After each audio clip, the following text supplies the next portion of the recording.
So I'm Carrie, I'm going to be the second negative. So a big point that's touched upon a lot by our opponents are the issues of monopolies and lack of choice.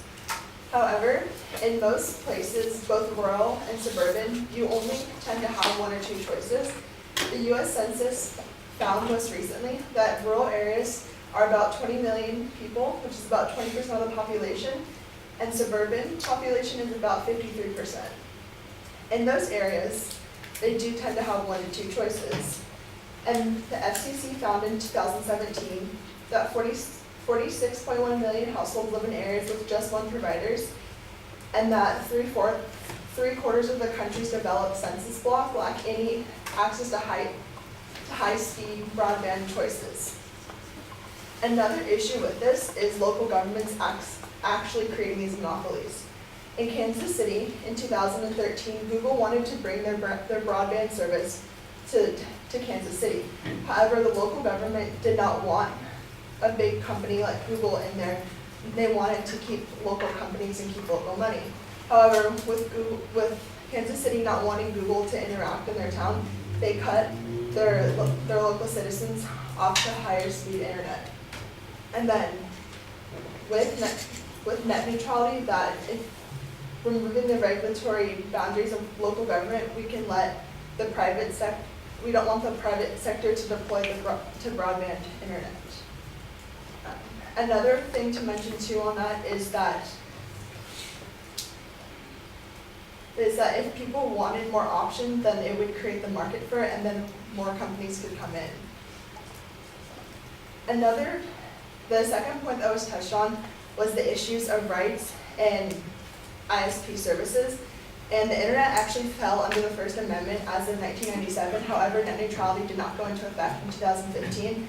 And in that time, sites like Netflix, Facebook, and YouTube all were created and took off successfully, even without the protections of net neutrality.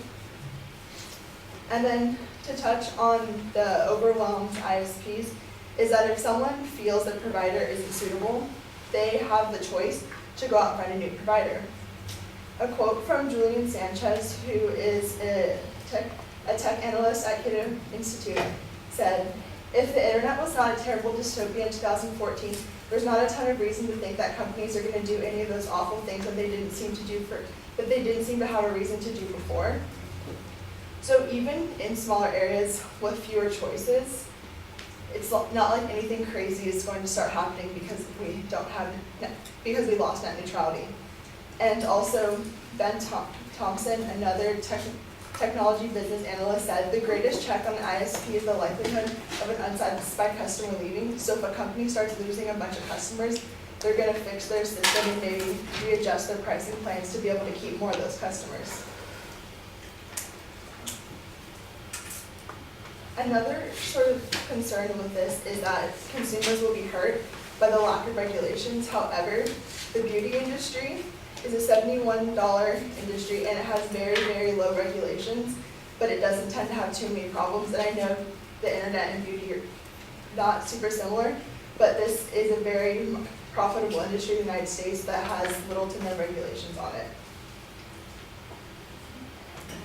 Another topic that's often brought up is that without net neutrality, it would decrease ISP competition. However, this would improve ISP competition because it would force existing providers to improve and better their products.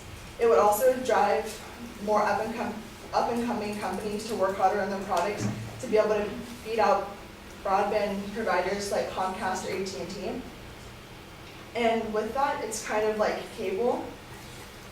So cable's been kind of beat out recently by streaming services, but then those cable companies are kind of purchasing the streaming services, so no one is really losing out.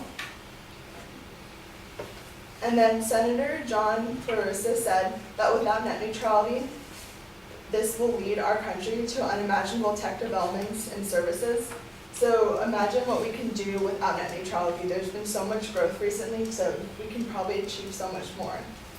And then the third point I would like to talk about is pricing. So you've heard on both sides that we're both saying that pricing would go down. However, without net neutrality, you would get to be able to choose what you're paying for. So if you don't want certain sites, you don't have to pay for it. Some countries in Europe do this now, is Portugal, and they sell bundles for different topics. So they're about £5 per package, and there's different packages of social media, music streaming, and messaging. And you don't have to choose the ones you don't want. So you're essentially just kind of paying for what you actually want. And the thing is, this isn't a new concept. Cell phone companies have been doing this for years. You get your data plan, your text plan, your minutes plan, and depending on your provider, you get certain perks. So in 2017, Sprint announced that it was giving its unlimited data plan customers free subscriptions to the internet site Hulu, as well as in April of 2017, AT&T was giving free HBO to the customers that were on their highest data plan. So with this, companies will bring more incentives and bring more perks to customers in order to draw them to their network.